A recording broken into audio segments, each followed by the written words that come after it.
and welcome to the season premiere of the ZTV Sports Report, your home for all things Akron Zips athletics. I'm your host, Megan Williams, with my co-host, Zach Leininger, and today we will be covering the basketball teams, the swimming and diving team, and even introducing a new segment.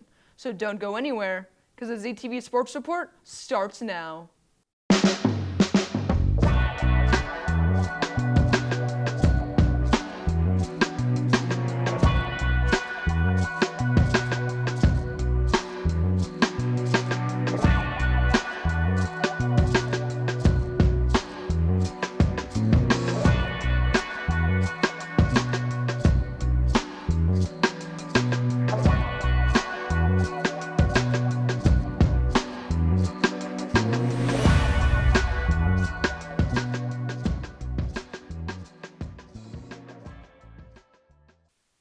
Welcome back. As promised, we will be introducing a new segment today called Player Spotlight. We have two player spotlights for this episode, so let's get into the first one of Enrique Freeman. Please appreciate these highlights edited together by Davion and I. You could tell he had like the tools, like he was blocking shots already, getting a lot of rebounds. He was like, once he learns the system and he get under Coach Ford and Coach Gross and all them guys' wing, it's gonna be closed curtains. And then every year he took a jump. Like every year you see a jump in how he plays. So just seeing him from the first day he walked in is just, it's amazing to the type of player he's became. I'm just proud of him, and it just shows consistency. You know, like he's a consistent guy, and I think that's all you can kind of ask for across the board. And he's a great leader in the way he just shows up every day and just does the same thing every day and does it with a smile on his face. So I think that's just a good thing for all the young guys, especially. Like, I'm glad they get to be around him and see that. Like, that's kind of the standard. Like, a lot of these young guys haven't been around any other centers in college basketball. So I think he's done a great job just being a prime example for everyone. It's unbelievable. I mean, like I always tell you, obviously he's one of the best players in the country, not just the league, the country, one. But two, his humility is what makes him unique. He's very coachable, he's humble. He's a guy that is the same every day. He's never, there's no moodiness. You know what you're getting from him every day. And so, production-wise, same thing. We talk about it all the time. He gets double-doubles like we breathe. I hope people aren't taking that for granted. I'm certainly not. Thank you, Davion. Well, Zach, Enrique Freeman is just one of the stars of this team. He has 19 double-doubles of the season. He has earned MAC Player of the Week 7 times in a row, won National Player of the Week multiple times, and he is even in the top 10 list for the Karl Malone Award. So he is clearly an amazing player. What do you have to say about him? Yeah, I mean, it's clear to see, looking at how the season has gone, that Enrique's his role in this team is immeasurable. Yeah. I mean, his 18.5 points is obviously leading the team by a decent margin. Yeah. Then his 13 rebounds per game leads the entire NCAA. He's also his 19 double-doubles are the most in college basketball right now, and he's second in total rebounds overall. So it's like him. The second Enrique is on the floor, he's a threat to anybody on the court.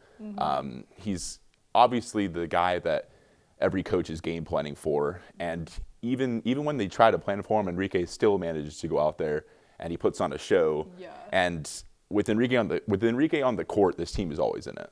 Yeah, and in some of these games too, he has even had like not near a double-double at halftime, and then by the end of the game he's at a double-double because he just works so hard that no matter what, he's probably always going to be in double digits for both rebounds and points.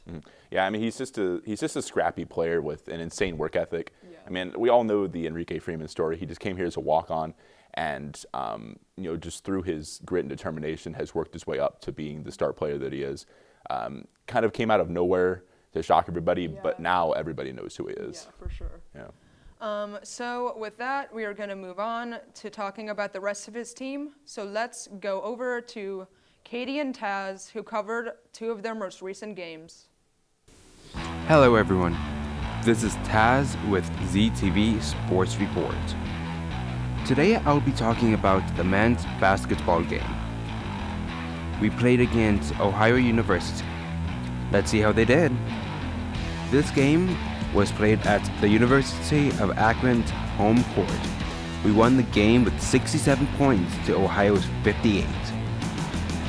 Enrique Freeman showcased an impressive performance for the Zips, netting a solid 19 points. Greg Tribble contributed with a commendable 10 points, while Sammy Hunter added 9 points to the scoreboard. The team collectively secured 31 rebounds, 4 blocks, and 6 steals. Despite occurring 17 personal fouls, our performance remained strong throughout the game. Ohio University also demonstrated a strong performance. Sharif Mitchell impressed with 14 points, while Jalen contributed 11 and AJ Clayton contributed 10 points respectively. Collectively, Ohio University amassed 58 points and secured 32 rebounds. It was overall a good game. Thank you for tuning in. This was Taz with ZTV Sports Report. What's up, everyone? It's Katie Bummer here with the ZTV Sports Report. Today we will be talking everything Zips men's basketball. In a thrilling Mid-American Conference matchup, the Akron Zips extended their winning streak with a hard-fought 77-66 victory over the Western Michigan Broncos. The Broncos came out strong, led by sharpshooter of Jefferson De La Cruz Mangero, who scored a season-high, tying 17 points on 7 of 9 shooting, including 3 of 4 from three-point range.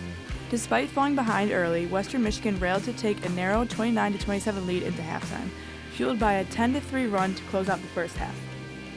The Zips came out of the locker room strong, ramping up second half comeback, fueled by standout performances from Enrique Freeman, Sammy Hunter, and Ali Ali. Freeman recorded an impressive double-double with 20 points and 14 rebounds. His dominant performance not only helped secure the win, but also set up a new program record for consecutive double-figure games. Akron was hot from the field with a 59% shooting percentage and disrupted Western Michigan's offensive rhythm throughout the contest. The Zips also showcased their unselfish play, tailing 16 assists on 29 made field goals, with Caleb Thornton leading the team with 6 assists. Despite Western Michigan's valiant effort, they could not contain Akron's offense firepower in the second half.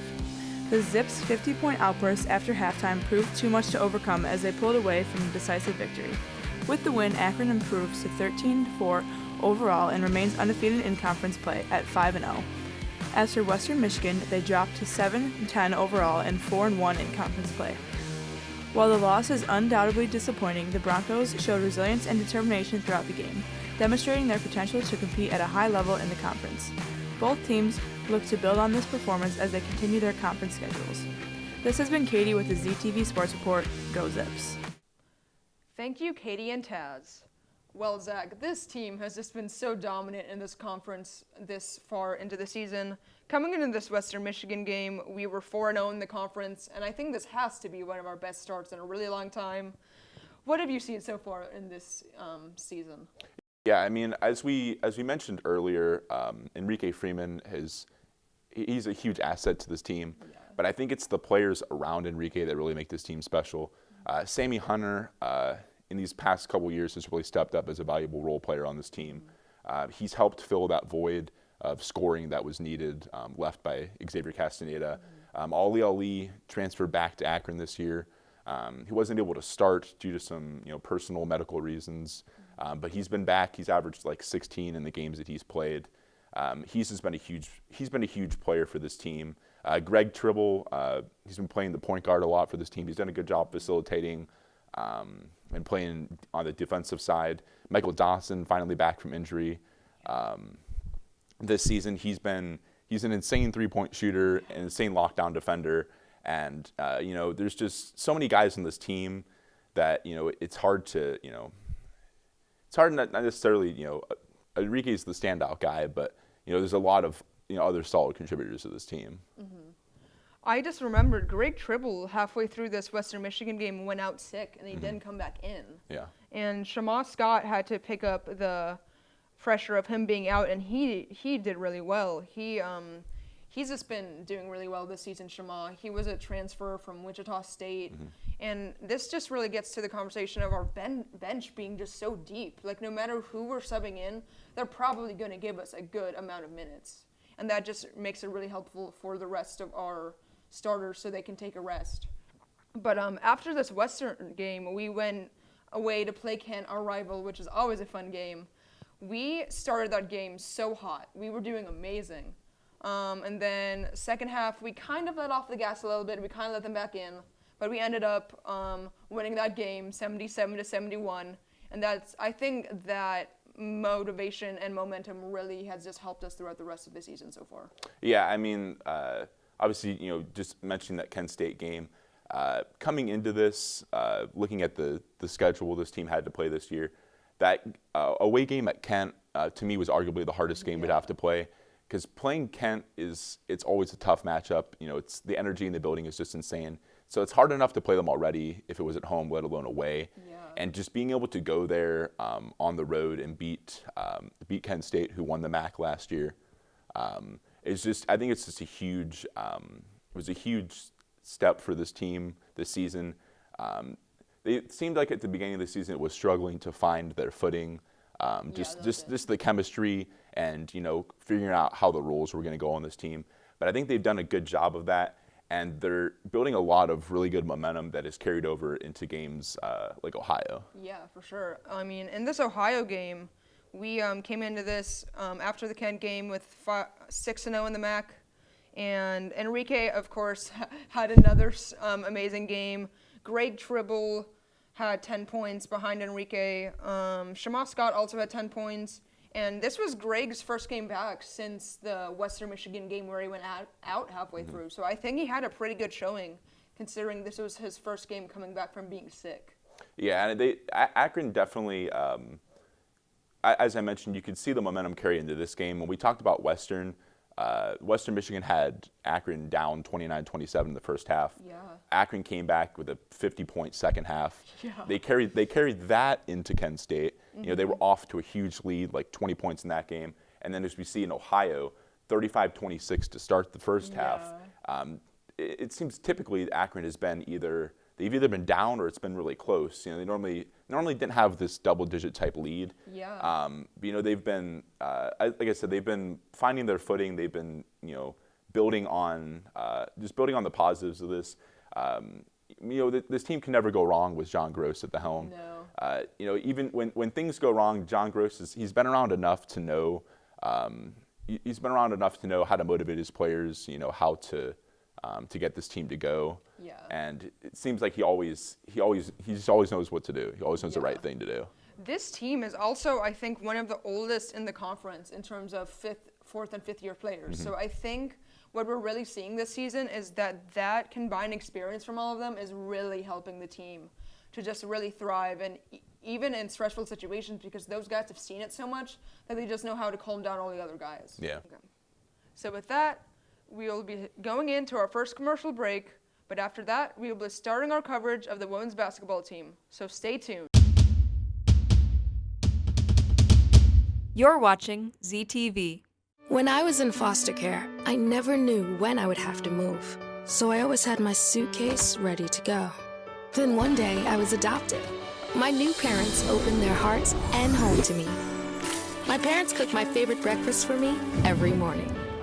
My parents take me on trips I never thought I would go on. They gave me a home and an even better reason to use that suitcase. My parents aren't perfect, but they're perfect for me.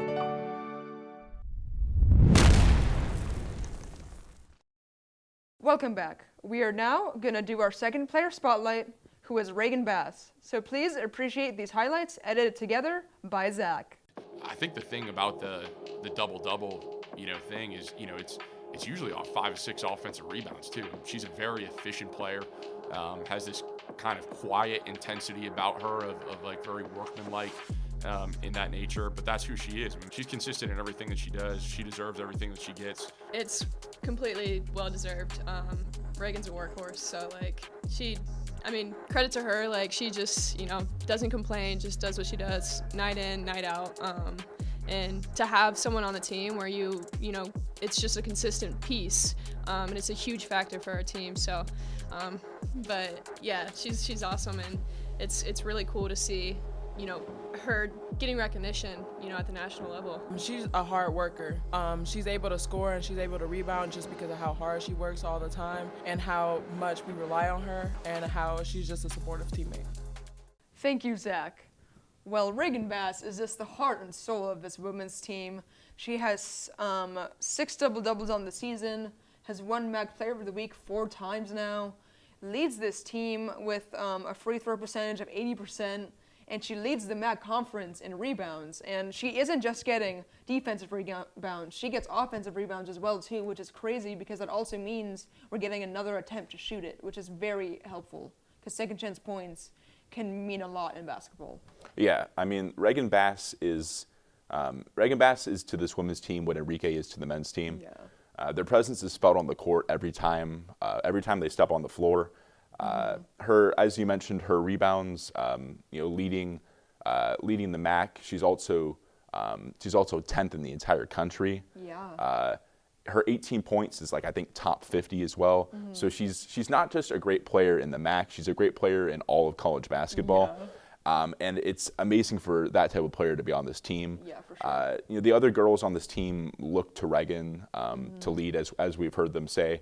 Her just, she comes in every day ready to work, ready to get at it. And it's clear when we get to the games, that's clearly seen. Just her ability to rebound does a lot for this team. As you mentioned, second chance points are huge. So just being able to pull down those rebounds and give the other girls a chance to shoot is huge. Yeah. Then just, in points, this team needs her to score. Yeah. She doesn't let them down. And, she's just an all-around great player. And just a fun player to watch. Yeah, you mentioned her leadership, and I mean, this team only had 5 returners from last season. So I think her leadership has just really even come into focus more because as one of those 5 returners, she needs to show them what Akron Zips basketball is. And we even have a new coach, a new head coach and a new coaching staff. So she also needs to show the coaching staff what Akron Zips basketball means, and I think she's been doing that 100%. She is just an amazing player to watch. We always know she's going to go out there and score a lot for us. And in terms of double-doubles, when she's not getting them, it's not because of points. It's maybe just because she didn't get quite enough rebounds for that game. But overall, she is just an amazing player to watch. So with that, we are going to go into talking about the rest of her team. So let's take it over to Wesley, who covered their most recent game against Kent State. What's up, everyone? This is Wes with your ZTV Sports Report. Today I will be going over the women's basketball game with Kent. Unfortunately, it appears that Akron took a loss with 69-60. The top scorers for the Zips is Reagan Bass, who scored 15 points. She also had 6 rebounds, a 3-to-3 free throw ratio, and a 6-to-16 field goal ratio. Other notable players were Kaya Woods and Lene Riley. Woods scored 14 points, made 3 rebounds, and had a 4-to-5 free throw ratio. Riley also scored 14 points, made 4 rebounds, and had a 4-to-4 3-point throw ratio. Top scorers for Kent included Jenna Batch with 18 points, Katie Shoemate with 14 points, and Corinne Hauser with 12 points. Batch had a 4-to-6 3-point ratio, Shoemate had a 2-to-4 3-point ratio, and Hauser had a 4-to-4 3-throw ratio. In summary, the Zips made approximately 42% of their field goals in the first quarter, 23% in the second, 53% in the third, and 41% in the fourth. They also made 50% of their 3-point throws in the first, 14% in the second quarter, 100% in the third quarter, and 42% in the fourth quarter. That's all I have for your sports update today. This is Wes, and go Zips! Thank you, Wesley. So, Zach, this women's team is in a slightly different position than the men's. We have so much newness all across the board. We had 9 new players. We have a completely new coaching staff and a new head coach.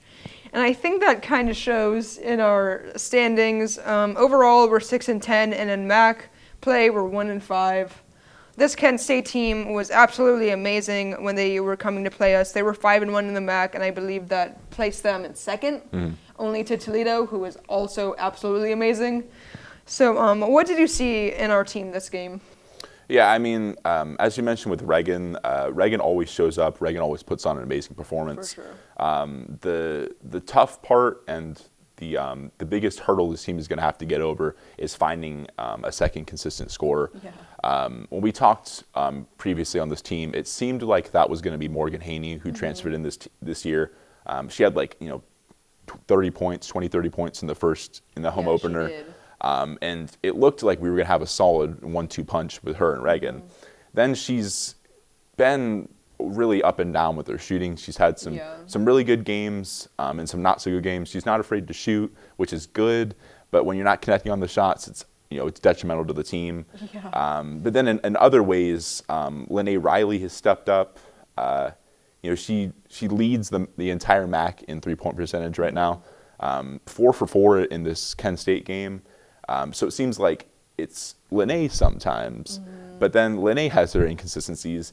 Kaya Woods in this Kent State game also had 14. Yeah. She's had multiple games over 10, so it seems like it could be her as well. Mobley, who she had a rough game in this Kent State. Only played 13 minutes. Went out early. She had some good games where. Especially on the road, she stepped up and scored for this team. Yeah. But they still haven't quite found that second player like the men's team has in Sammy or Ollie, some of those guys. So finding that second player is going to be huge for them because they're losing a lot of games I feel like they could win. Yeah. Like with this Kent State game, as you mentioned, Akron was up 17-10 in the first quarter. And then in the second quarter, they just fell apart and they allowed they allowed Kent State to get on top. Kent State outscored them by 10 going into outscored them by 10 points in the second quarter to taking the lead going into half. Yeah. And then they just carried that momentum through the game, winning the game by 9 points. So it just seems like that inconsistency has been killing them. Yeah. Our team's biggest problem I've been realizing is defense. Like we had several times in this game, especially near the end, that we were tied, and then especially like in the last 5 minutes, they just kind of fell apart defensively, and then we just let them go past us in the score, and we just couldn't get it back. Lene Riley, as you said, is an absolute amazing 3-point shooter. She's been around 50% from 3 since MAC play started, so that's a really good piece to our team. Kaya Woods is an absolute firecracker for this team. She is probably one of the shortest on the court, but you can't tell. She can score, she can rebound, she's super fast, so if she gets the ball, it's going to probably be a fast break point. So I think we really just need to see, as you said, 1 or 2 more players come into their own and score consistently, 10 at least. And then we'll probably be in a little bit of a better position. So with that, we are going to go into our second commercial break, but after that, we'll be covering the swimming and diving team. So stay tuned. You're watching ZTV.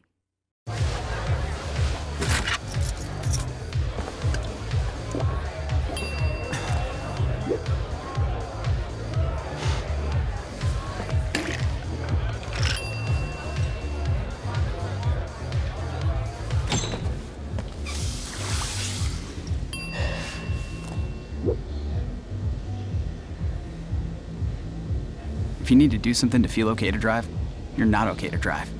Don't drive buzzed.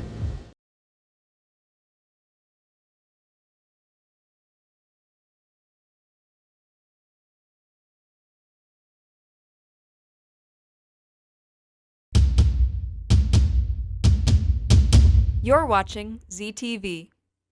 Welcome back. Now we're going to go and take a look at the women's swimming and diving team. So let's take it over to Matt, who covered the most recent dual meet against Eastern Michigan. What's good, everyone? Matt here, and I will be covering the women's swimming and diving meet welcoming the Eastern Michigan Eagles at Okasek Natatorium on January 19th. Let's take a look, shall we? The Zips start out going 1-2 on the 200-yard medley relay. Seniors Veronica Goreca, Madeline Dyer, Rachel Sabatin, and Kaya Reinhardt touched first with a time of 1 minute 43 seconds. During the 200-yard freestyle, Rebecca Reed won by nearly 2 seconds with a time of 1 minute and 52 seconds. I would be remiss if I didn't mention that Abigail Daniel and Julia Motter had the 2 fastest times in the 100-yard backstroke. Up next was the 200-yard butterfly, where the Zips managed to get the 4 fastest times, courtesy of Rachel Sabaton, Maggie Patterson, Grace Nuffer, and Hannah Trainer. In the 200-yard backstroke, Veronica Greco won her first individual race of the night with a time of 2 minutes.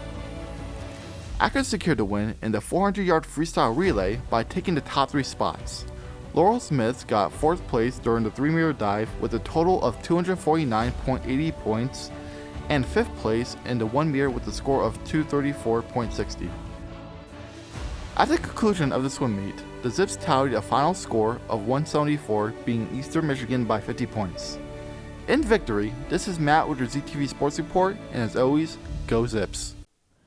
Thank you, Matt. Well, Zach, this swimming and diving team is just so fun to watch, and they're just so dominant in our conference. We've only lost 2 meets this season. One was to Ohio, and the other one was to Ohio State.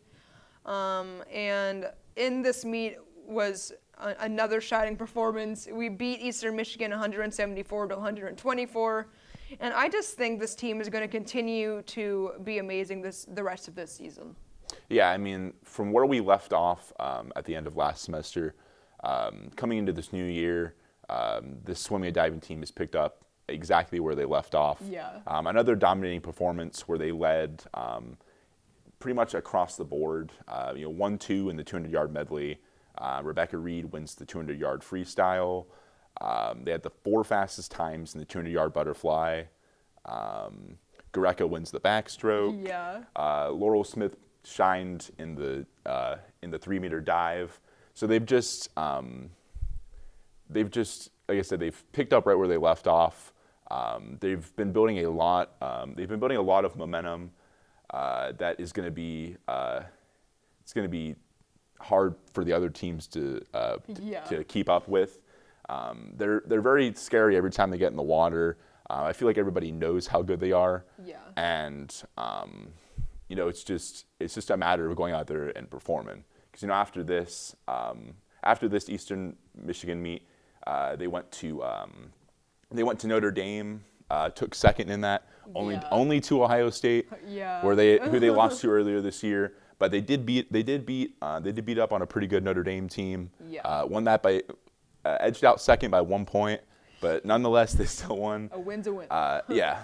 And so then with that, they have one more meet coming up where they against Miami at Miami before the MAC championship.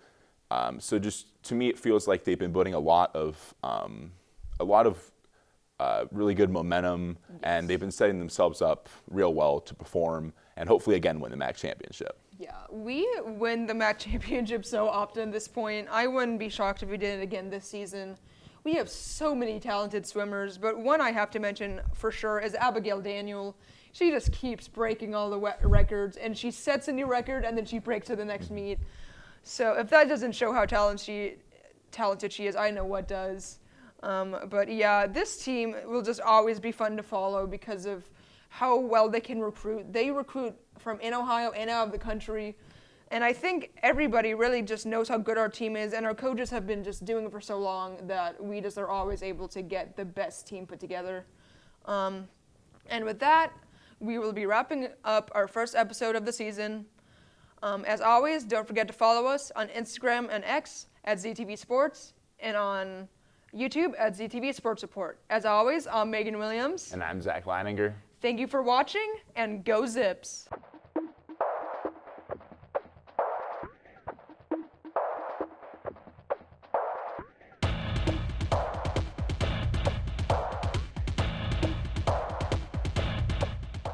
This program was produced by ZTV at the University of Akron. Do you want to gain experience in video production, professional social media, or working with real clients? Visit the UA School of Communications online or follow us on social media to learn more.